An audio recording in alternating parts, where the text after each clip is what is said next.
Usapan natin itong motor ko at yung bagong labas na Honda Winner X 150. Share ko lang din po sa inyo yung mga naging issue ko sa motor na to. Kasi same lang po sila ng makina ni Honda Winner X 150.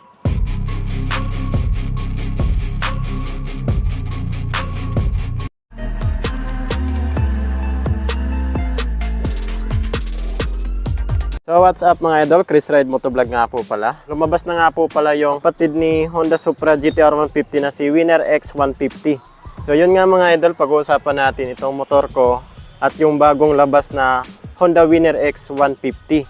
So makikita nyo, same lang po sila ng makina ni Honda Supra GTR ko.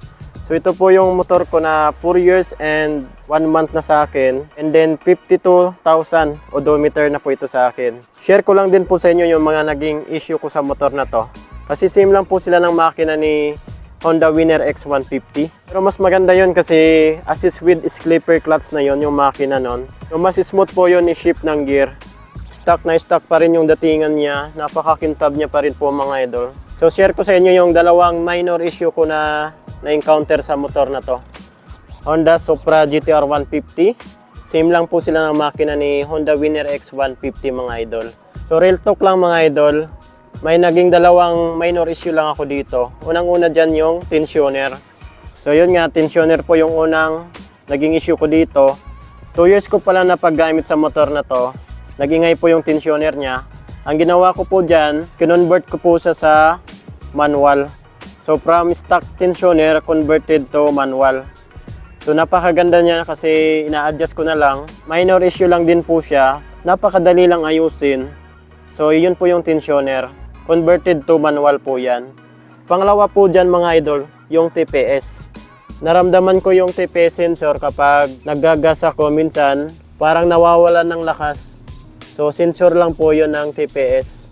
So madali lang din bilhan, mas maganda kung bibili kayo sa online shop. Mas mura tapos mas maganda yung performance. Dito sa mga parts nito, wala po talaga ako naging issue dito. Dito sa telescopic niya, napakaganda. 4 years na, wala pa ring tagas. Hindi ko pa rin napalitan itong oil niya dito. Ayan napakatindi ng nito, front shock. 51,000 odometer. Wala pa rin tagas, napakaganda pa rin ang play nito. Yan yung kagandahan sa malaking shock. Tapos Showa brand po yan. Pagdating naman sa braking system nito, pinalitan ko lang din ng brake pad. Ayan, mga pad nila. Sa ilaw nito, wala rin ako naging problema. So okay na okay po talaga kung bibili kayo ng Honda 150cc na motorcycle. Dito never ako naka-encounter ng problema dito. Never po sa nag-check engine. Never po sa na-overheat. So napakaganda talaga ng motor na to. Wala akong masabi. Sa mga button dito, all working pa lahat. Medyo napudpud lang yung niya. So maganda po dito sa Winner X 150 natin. Meron na po itong power outlet. Keyless na rin po ito. Sa braking system niyan, naka-ABS na po yan. Compare naman natin sa specs.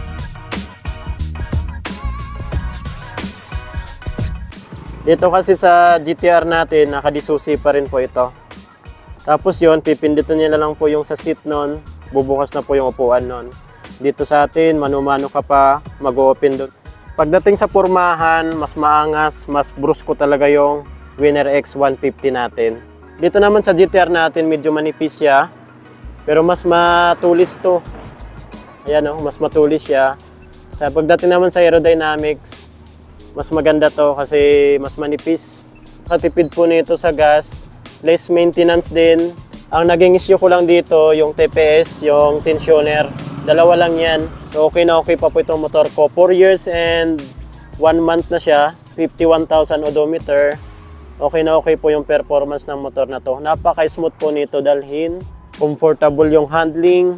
Kung sa Winner X naman, di kayo magsisisi nun kasi sa braking system pa lang nun, naka-ABS na po yun. Tapos yung makina po nun, naka-assist with slipper clutch. At marami na yung features like power outlet, naka-keyless na rin yon. Tapos lahat ng signal light nun, naka-LED na. Ito kasi yung niya, bulb type pa rin. Yung sa likod, bulb type pa rin. Ayan bulb type pa rin po yan.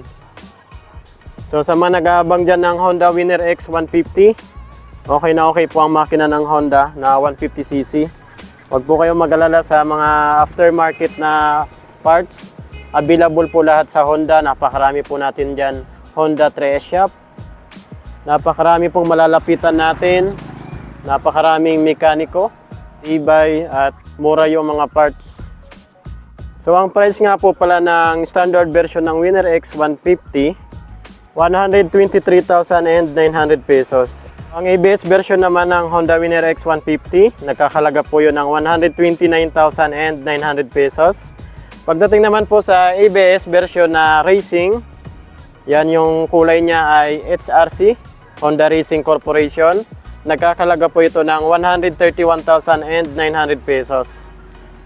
So napakasulit, napakaganda ng motor na to.